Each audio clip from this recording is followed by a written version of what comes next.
Amen. Allô? L'homme deviendra 5 personnes qu'il fréquente régulièrement.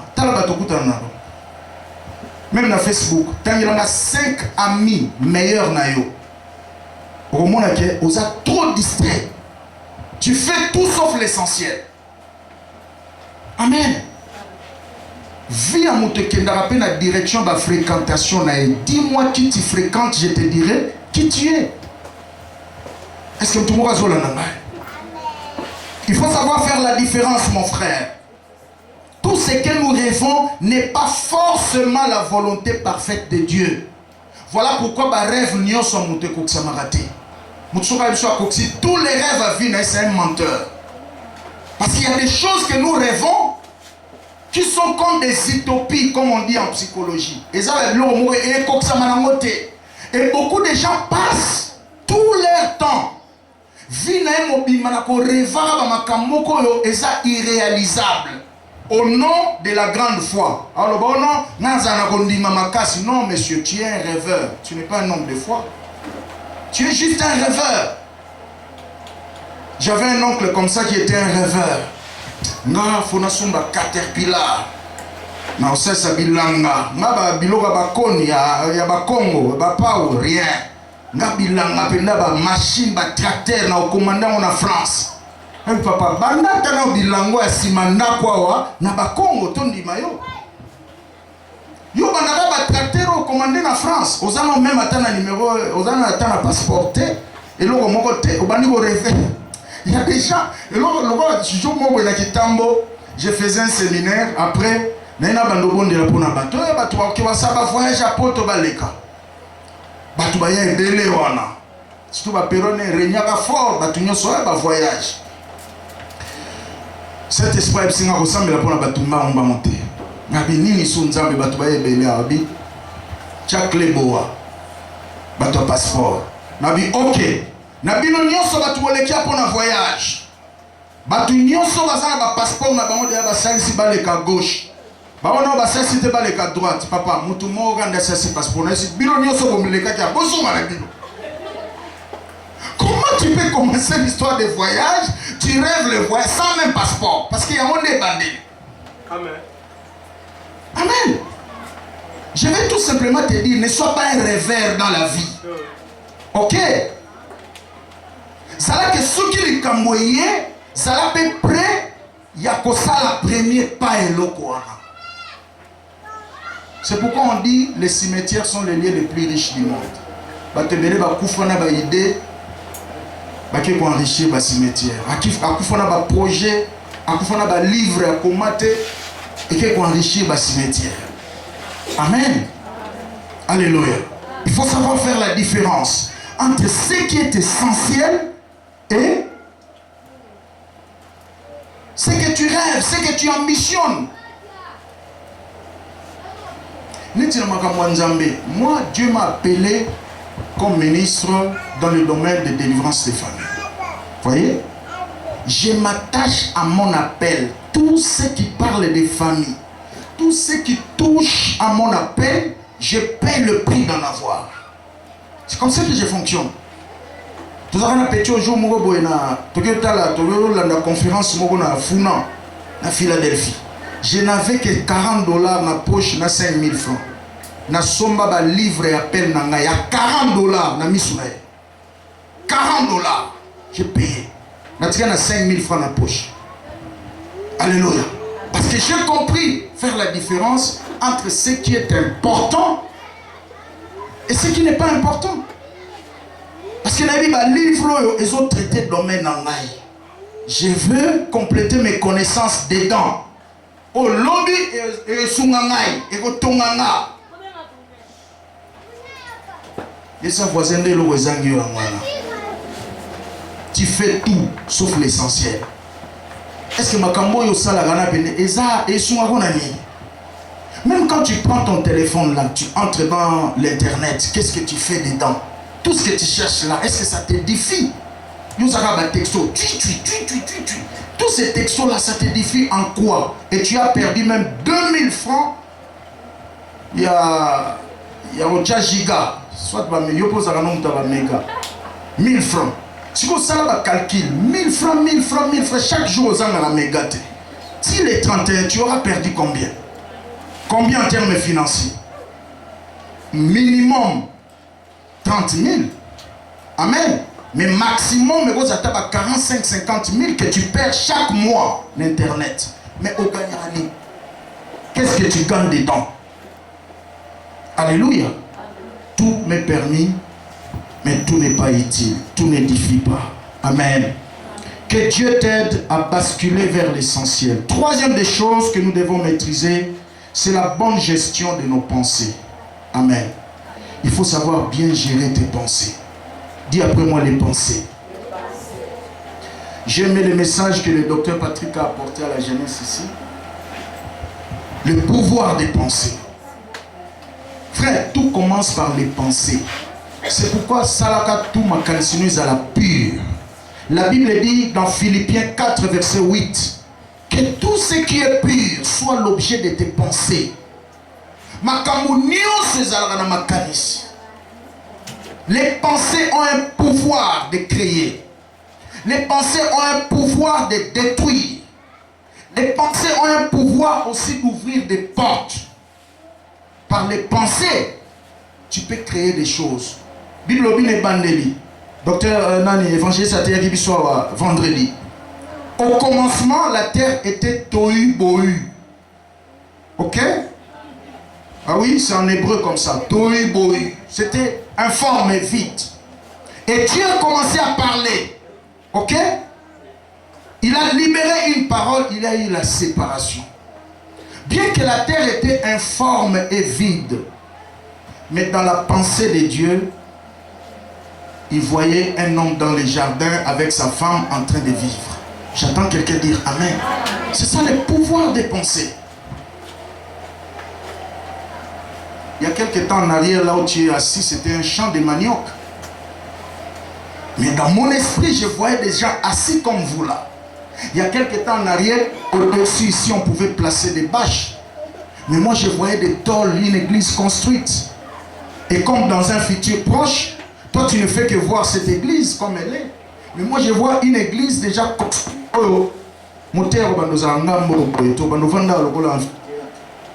dans mon esprit. C'est dans mon esprit. C'est dans mes pensées. Voilà pourquoi un des versets les plus importants de la Bible, Romains chapitre 12 verset 2, la Bible dit: ne vous conformez pas au siècle présent, mais soyez transformés par le renouvellement de l'intelligence. Ok? Je prends deux mots. C'est conformer et être transformé. Se conformer veut dire agir et réagir selon un modèle, un standard. Ok? Bon, le mot grec qui est derrière ça, ça veut dire le patron.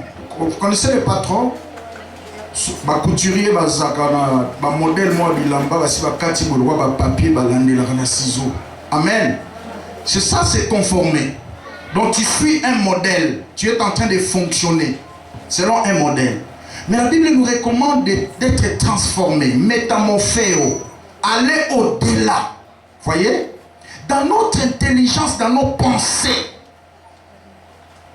il faut avoir une intelligence renouvelée. C'est parmi les clés de la vie chrétienne. Tu ne peux pas devenir chrétien et vivre comme si tu étais dans le monde. Et demander à Dieu de te donner les choses de son royaume. Tu n'en auras pas. Amen. Chaque royaume a une ligne de conduite, a une mentalité. Et maintenant que tu es devenu chrétien, il y a une mentalité chrétienne que tu dois opter. Tu dois renouveler l'intelligence. Et tu ne peux pas rester la même personne et demander à Dieu de changer ta vie. Non. C'est contradictoire.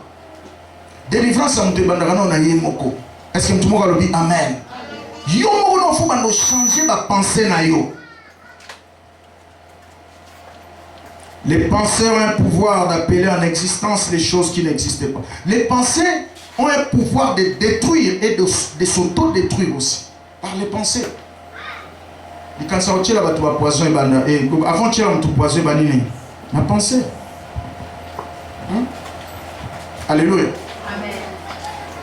Comme nous avons perdu un grand homme de Dieu dans notre coin ici à Tchangou, je l'ai posté même sur mon profil.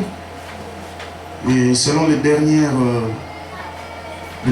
informations à notre procès, il a été empoisonné. Le poisson a touché les reins, on a essayé, si ça n'a pas marché, on l'a amené à Turquie. Il est parti. Je suivais en direct à 23h quand son corps était venu. Il est venu comme une marchandise. J'ai vu comment on descendait dans Ethiopian Airways. Le corps n'est pas classé parmi les marchandises.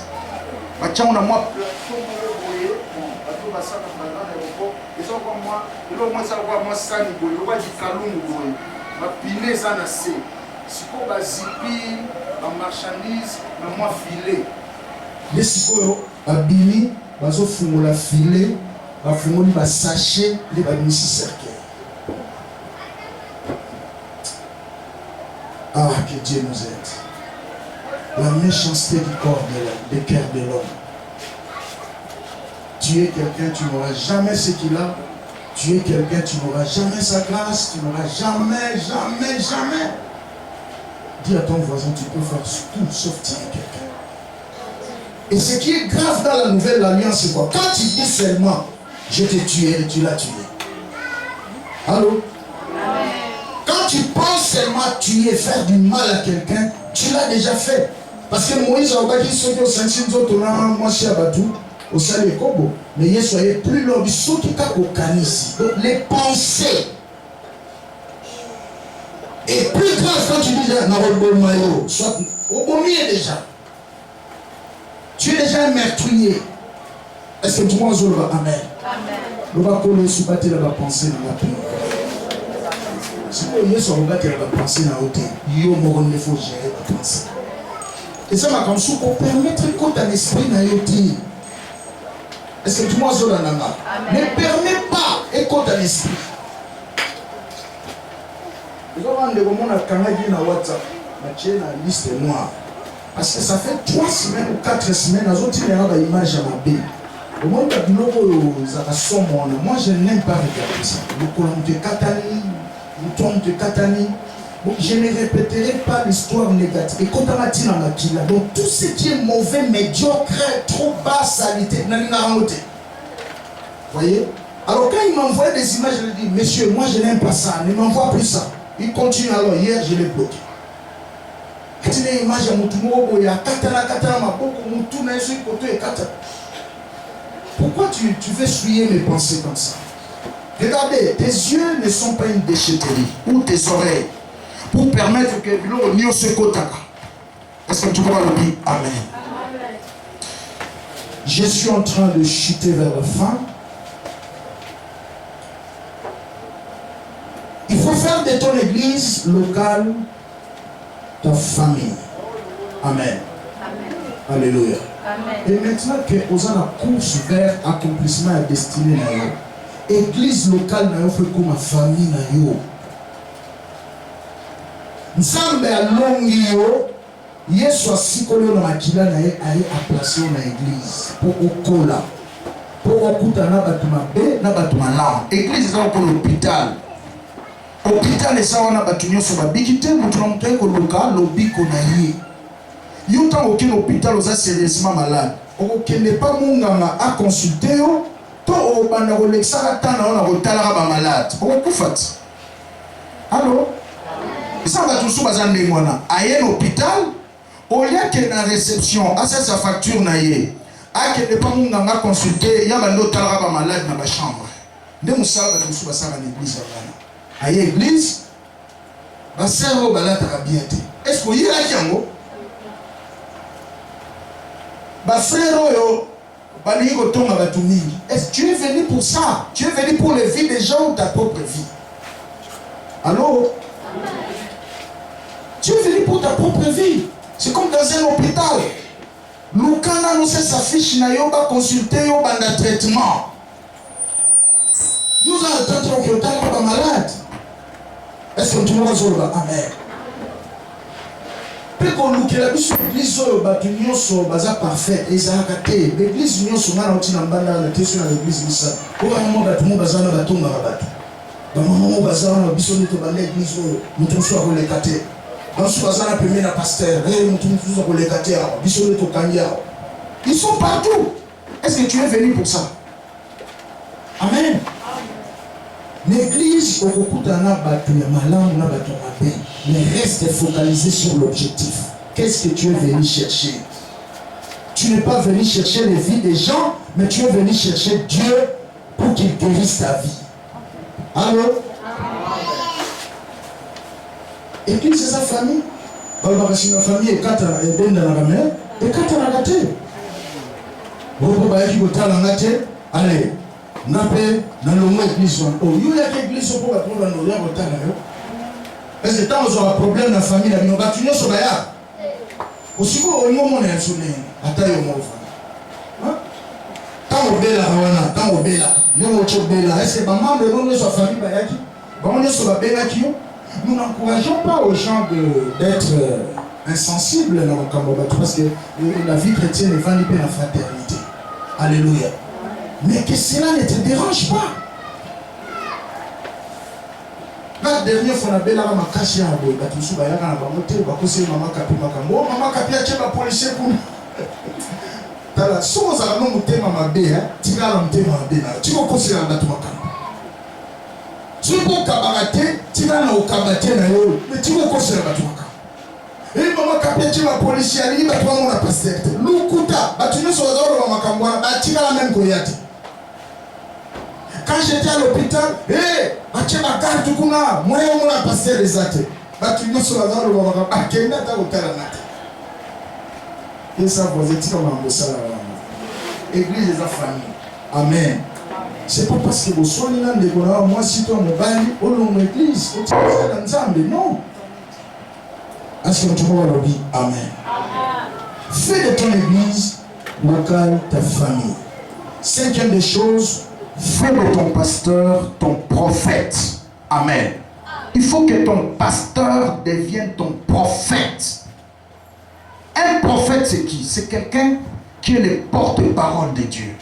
Un prophète amène Dieu au peuple. Ok? Un prophète signe des décrets au nom de Dieu. Voyez-vous? Comme l'homme pasteur na dimension karamutate ya kayo, comme ça est prophète na yo. Ça dit que comme c'est moto on va nous recourir na de temps en temps pour na orientation, pour na conseil, ok, pour na instruction, banzela et Seigneur Olanda. Nzamba tchenso liboso abino pambate, eza makamsu oko sala omoni que ça bien, mais so yo partager na ngana ko baxelo moi idée au commis très bien. C'est comme ça que Dieu fonctionne. Une autorité ne fonctionne que sous une autre autorité. C'est le principe de la vie. Si tu veux exercer ton pouvoir dans ce que tu veux, tu dois accepter le pouvoir au-dessus de toi. Même à temps, toujours il y a combo, il y a pouvoir mogoboy. Si vous avez pouvoir mogoboy contrôler ou exercer le pouvoir dans la haute. Et ça, principe de la vie. Si comme Bible le dit, confiez-vous à l'Éternel, vous serez affermis à ses serviteurs, vous réussirez. Réussite, il y a pas d'anzambeza na maloba. Il y a une déclaration. Voyez-vous, j'ai béni Dieu, il y a quelques-uns parmi vous ici qui appliquent ces principes à la lettre. À ça, les locaux, ceux qui ont partagé la pasteur. Ils sont ici. Mais je regrette pour ceux-là qui n'en font pas. Au Soutoukaka, si comme na makamne kuna boy frère, si ko yuza mundimi ndenge nini. Ata Satan azo monoza moins sérieux, n'anzambe pas au monoza sérieux. Ah oui. Et je ne peux pas comprendre mundimo bimosali ina neto kende boembo les autres aussi là. Au côté dans la bureau pasteur te, bo partager na makambo vie na yo. Au ko réussir ndenge nini. Raison na bino comme ça nazo nagoya otala père mais nazo préparer ozo préparer nini mbula ya mwezi aussi là. Alléluia. Il y a des gens qui ont vécu des zones de turbulences terribles ici, dans leurs affaires. Mais quand nous nous sommes impliqués, il y a un changement. Satan n'a pas prière. Ça, c'est une mentalité des immatures, des chrétiens immatures. Donc, on a un problème. Non, Nzambe ba lukaka yeso kutane batambola kanae. Est-ce que tu pourras le dire amen? Comme ça, pasteur na yo prophète. C'est-à-dire qu'avant chaque chose, viens auprès de lui, qui te donne des orientations. Et ça va comme sous yo lingo sala nzamba sala exception banzela. Voyez? J'aurai toujours quelque chose à te dire malgré tout. Malgré ça, ma na yo, eza biloko na yo, eza mbongo na yo, mais j'aurai toujours quelque chose à te dire. Et ma prière fera quelque chose dans ta destinée. Je te dis la vérité. Papa Johnny Azana a un projet na yemoko quelque part. Tina mokali kuna koleki cimetière tokenda na ye. Azawana. Tokenda no tozu ba moto, tozu no transport ici, tozu ba moto ici, to petit makolo. Il est là. Je n'ai pas hésité. Parce que c'est une fidèle de l'église. Aya a partagé dans notre projet. Papa, ok, papa. Nous sommes partis. Nous sommes maman pour la mission d'Anzela. Nous sommes comme Tolia. Nous vandi la mission de Sanzete. On a moi pongé sur une tina. On a tiki aussi qu'on a zone. Frère, toi, tu ne me permets pas d'exercer mon ministère dans ta vie. Voilà pourquoi il y a beaucoup de choses qui se compliquent. C'est le diable qui te ment. Au sabama kamuna ko bomba na ti bukolo ko sala bloquer ne ko luka prière. Nzamba za ko adoter. To nzamba za Novalgine te. Oui Novalgine. Novalgine basi sarango kirte. So il y a moi fièvre moi mon tout passe au petit mois de pan. Ce quand mon tout passe Cilia au boaki. Ya moi zanga ate na banda. Ah, ma mère, osana moi deux comprimés aspirine wana. Pour ainsi ça, on se peut signer à deux on a mon tout passé Cécile. Oh, je continue ma cour. Dieu n'est pas comme ça. Est-ce que tout le monde a alléluia. Fais de ton pasteur ton prophète. Donc quelqu'un qui peut engager ta destinée. Ok? Il peut engager ta destinée par des paroles. Maloba nganga nzambe ko bongisa vino mukomona zo sambila ka place maman vandi wana na suka wana nazo baluka wana ça fait presque 10 ans passés no binzambe na obeng évangéliste ministère évangéliste c'est un mbongo belé faut pas campagne banini tout ça je n'ai pas de gens ici je n'ai pas de gens tinela ba to mbongo l'église kaka wana nazo baluka c'est ba 3h 4h no comme ngongo nzambe bimi koto e beti koto kata prière wana. Maman dirait je n'ai continué. Quand tu continuer au loba sauté, na bangi. Maman nzama banyo ebisa na fuka mika place wana avant liwana. Abi monika batu na pesi wana. Chaka ba mama boko, loba ga likolo na bango, ba koma batu minene. Bango nde ba kosungo na musalo, ko sa so ba prière wana te. Na tinda batu mbongo pona nini? Kaka batu na pesi wana. J'ai changé de prière. Dès ce jour-là, na sambela so bongote. Et au total, la plupart d'entre vous, ça c'est entre nous. Yo yakaboy, tout le monde voisin, yo yakaboy. Attends, mouké nzamba salité. Attends, mouké nzamba salité. Baya régime bazalia, ya régime, yo yakaboy, yo yaka célibataire te. Lelo alliance ya mane kota, bana pe mi balé. Sakana misa tozo ya mine azo, mita tozo ya. Il y a 10e azoya. Amen, amen. Fais de ton pasteur ton prophète. Permets à son ministère de travailler dans ta vie. J'attends quelqu'un dire amen. Quand tomber sous la erreur ou tout ça, pasteur, tout ça, c'est le diable qui te ment parce qu'il sait que quand tu vas partager avec l'homme de Dieu, il libérera une parole. Sa parole sera une couverture qui va te protéger. Je termine. Tu as besoin d'un allié. Amen. Et maintenant que tu es chrétien, tu viens d'être délivré, ta destinée a besoin des alliés. Il y a ce qu'on appelle les amis de la destinée. Frère, Et ça, la bateau sous va perdre la vie. Qu'on perdre pour la bouzo banayo. Alléluia. Il y a des gens quand ils rentrent dans ta vie, il faut les garder jalousement. Vie na yo nzamba okuta nsoka tena bato balobela ko makamalamu ezo sepelisa yo ezo peso kimia na motema. Dieu te placera aussi des hommes pendant une période. A côté de l'homme mutumoko yo akozala dur envers yo pour abuka biloko moko mabe okola na yango afin que et préparer on a lipamboli nzamba zo zelo so. La vie est faite des rencontres, frère. Est-ce que tout le monde dit amen? Chaque motozo kutanae yamabene ya malamu ana musala mo wazo sala. Et ana biloko mo wazo longola katino, et ana biloko mo wazo bongisa katino. Il y a des amis de la destinée. OK? Il y a des alliés de la destinée. Tu as besoin de gens pareils. À cause de l'année incompétent, mais il a toujours quelque chose à te donner. Est-ce que tout le monde dit amen? Et ça va changer la fréquentation. Yo za ba tususo perda na muzo bakaka na mutuma kasi soit na lolendo soit na maloba mabe. Les gens vont souffrir yo ko za la boete. Tu as perdu certaines relations de valeur. Nata na zo kola na zabo linga ba camarade pa pa mbete. Biso to tina famille mabe. Na luka mo mutaza likolo po echa mo équilibre. Après la classe, je ne cherchais pas des amis bourriques, toujours pas la maïele, pas la batambongo. Pour équilibrer ça. Mais où t'as la bateau la banaba? Yo tina famille logoté, na bateau logoté. Souvent les gens ont un problème, na yaro sungayo, même l'entourage na yo. Yo ça a un problème, ba camarade no peka bateau pas problème. Vous êtes couf avant.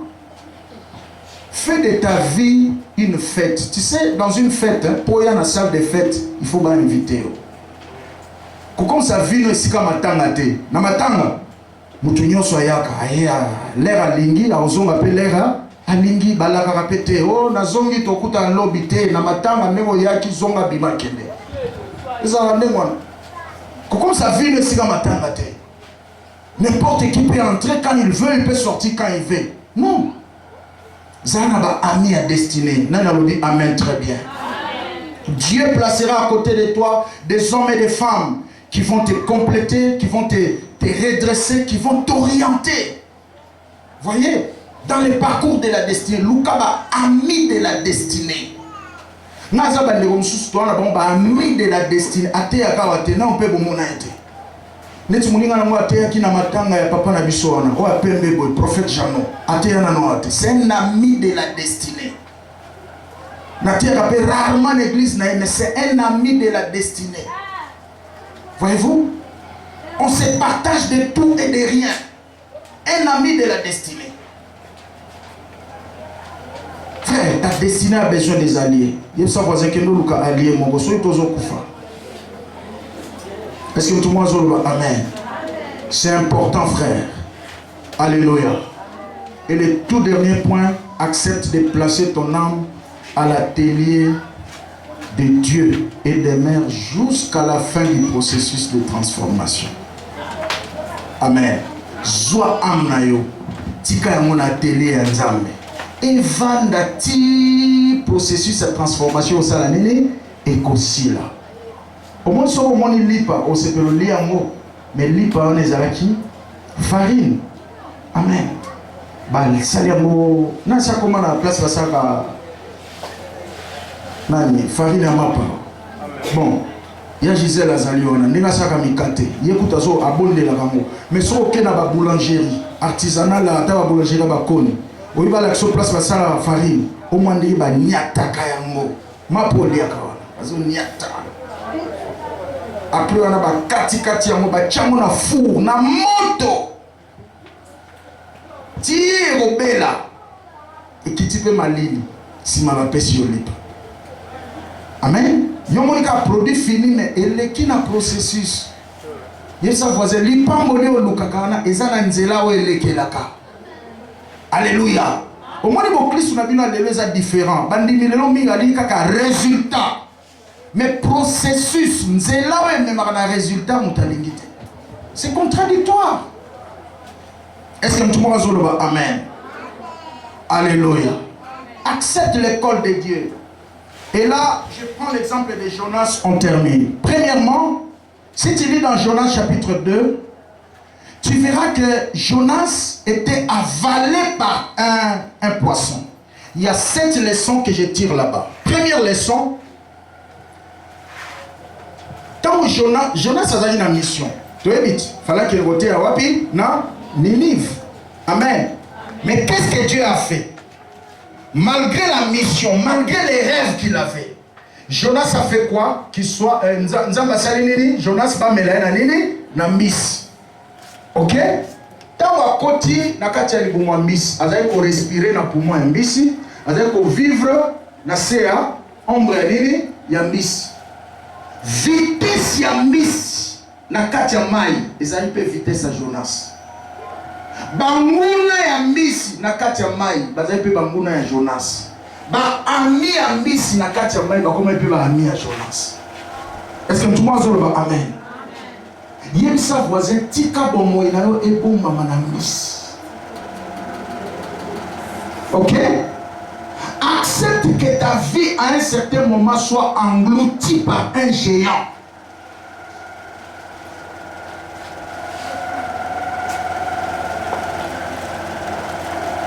Amen. Ce qui Jonas a beau ya kambisia melaye, alinga ko kufa ni bale. Allô? Nzambe à un certain moment ko tcha pembeni ya mutu moko o sala ndire ozalaka te o existaka te amela yo na monoko na ye bomba na wana kobima te okufa. Est-ce que tout le monde zolanda? Jonas akoyi na mai ata yebaka mai yango na mer papa nana yebi konager comme soki ekola konager na rivière mais na mer. Hein? Bateau Jonas akota ezaki bateau etambolaka na mer bapakebo minene wana sikoyo yo na mer atoza spécialiste en nage okokoka te courant d'eau eza makasi sikoyo Jonas falaki andima kaka nemisi afungoli monoko amelie. Alléluia.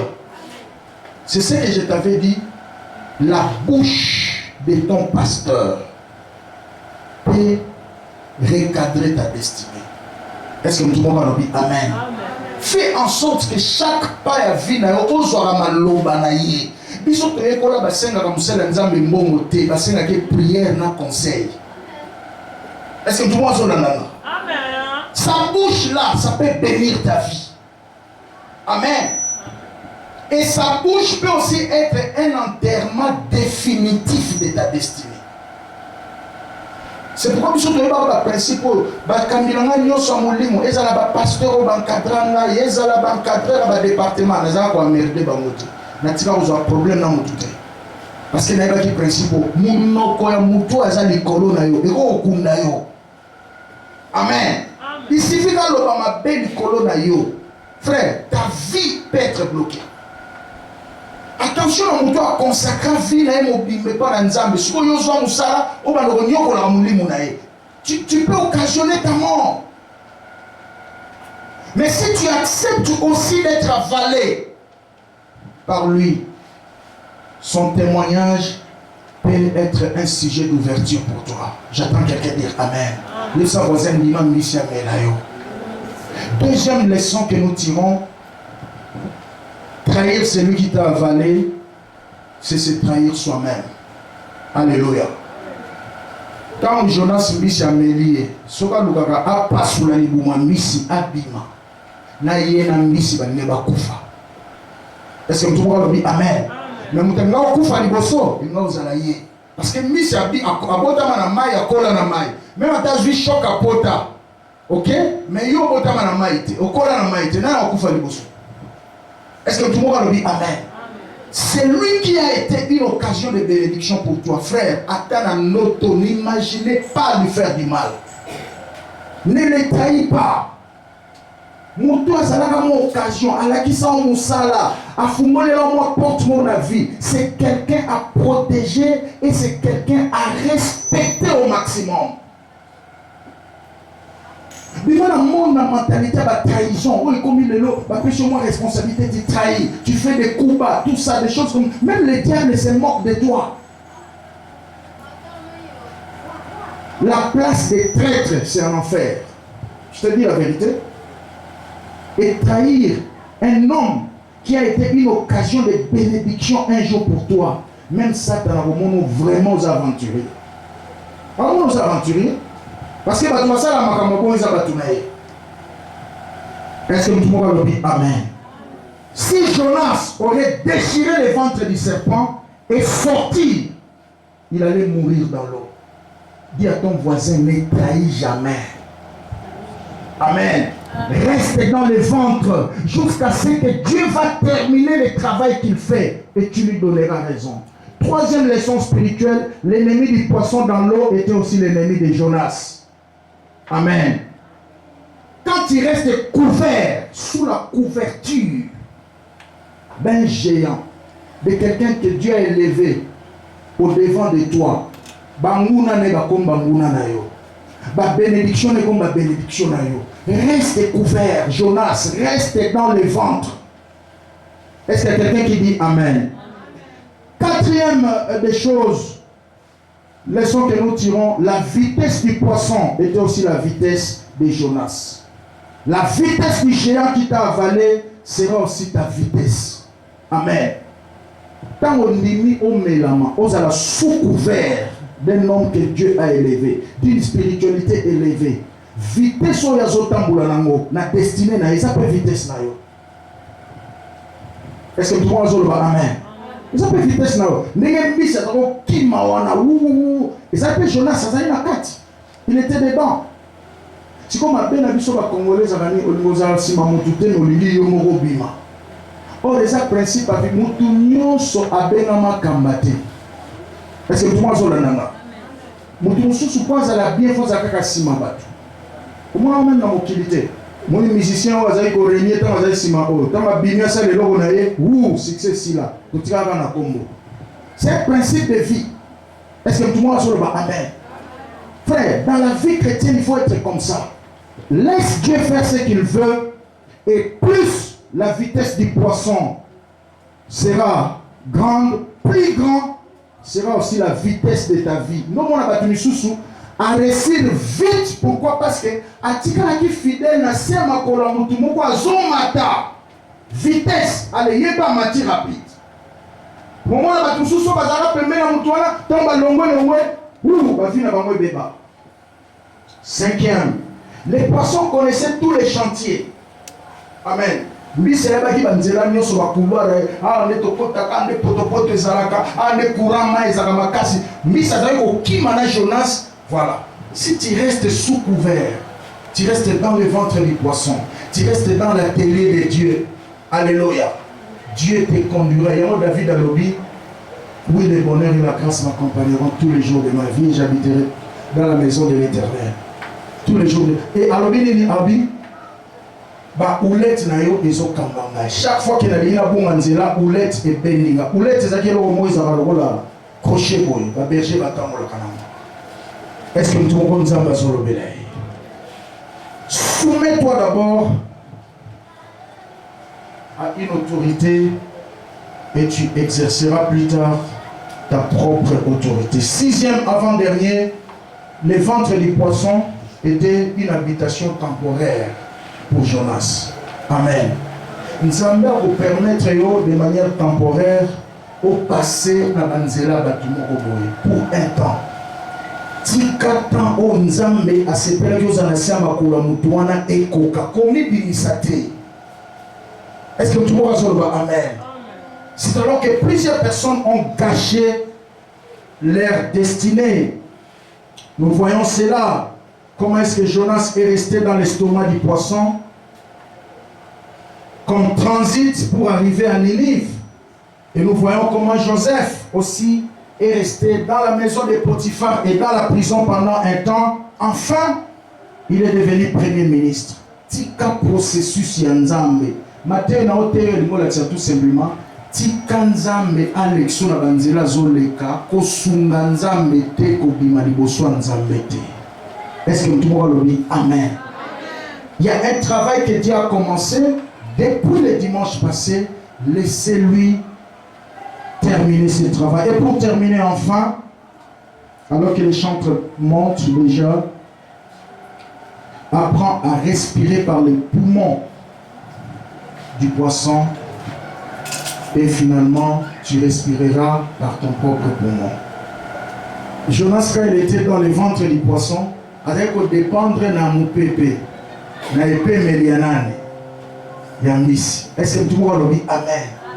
À un certain moment, frère, nima ko vivre na ba moyen ya baboti na yo, nima ko vivre na ba makoki ya moto nzamba tio na senaye. Ne cherchez pas à aller au-delà. C'est comme ça que bamsuba aussi baba kisi pe ba bebsi ba vie na bango.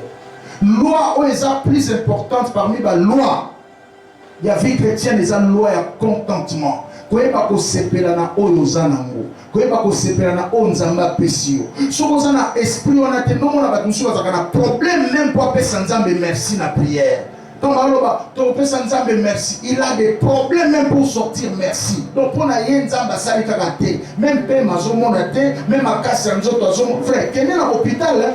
Okoyeba valeur même ya makasi nzoto. Eza mutumsu mai eza pembene awa na 0 mètre. Il y a Gisèle, il y a comme ça mai. Na 0 mètre. Donc, attends pour la makasi ya nzoto toujours on peut sans merci. C'est grave. Apprends à respirer par les poumons de l'autre. Avant que tu ne respires par ton propre poumon. Est-ce que nous devons le dire? Amen. Les gros poissons ici, c'est l'image de Christ. Les gros poissons ici, c'est l'image de la parole de Dieu. Les gros poissons ici, c'est l'image de l'Église. Les gros poissons ici, c'est l'image de la couverture spirituelle de ton pasteur. Laisse-toi avaler par les gros poissons, qui est Christ. Laisse-toi avaler par les gros poissons, qui est ton Église. Laisse-toi avaler par les gros poissons, qui est l'ombre de l'alliance de ton pasteur. Et tu arriveras à la destination. Est-ce qu'il y a quelqu'un qui a compris? Les gros poissons, c'est Christ. Les gros poissons, c'est la parole de Dieu. Les gros poissons, c'est l'Église. Les gros poissons, c'est la couverture spirituelle de ton pasteur. Laisse-toi avaler par cette couverture. Tu arriveras au bon port. Comme Jonas. Jonas n'a pas menacé les poissons en cours de route. Ce que Jonas a menacé les poissons, il y a au Sanzaï. Il y a au Fanamaï. Est-ce que tout le monde le dit? Amen. Jonas est resté discipliné dans le ventre du poisson jusqu'à ce que le poisson lui a permis d'arriver au bon port. Parce que mission a une instruction à même Jonas tina Ninive, tina destination. Frère, sur la terre tu as une destination, mais tu ne peux pas y aller seul. Dieu a dit sans moi vous ne pouvez rien faire. Tu as besoin de Dieu. Tu as besoin de la parole de Dieu. Tu as besoin de l'accompagnement de l'église. Et ça va dire, nous sommes là, pour nous dire, miracle, qui bien, tout ça. Et ça va prier, nous sommes l'église et ça là. Si on a une connexion l'église, va prier dans nos bénéficiaires, on le soutient. Si l'église est mélange, on va mettre mélange Jonas. Si la couverture, il y a onction, pasteur, ne mélange.